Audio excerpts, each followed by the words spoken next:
Hello, I'm Sunny. The word of the day is 生日.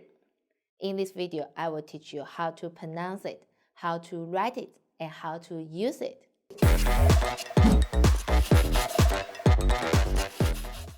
First, let's read together.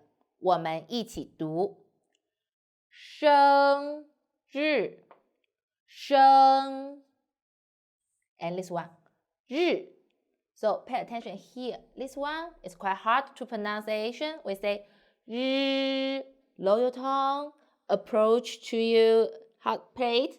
日 yes 日 first time 日生日生日 Very good. Now let's write it.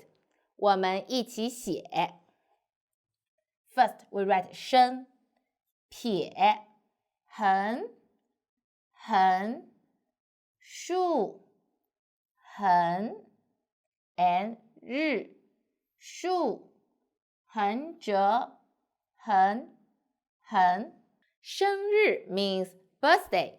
So happy birthday, we say 生日快乐 If you want to say happy birthday to you, we say 祝你生日快乐 So don't forget to say happy birthday 生日快乐 to your friend when they birthday. If you like this video, please like and share it to your friends.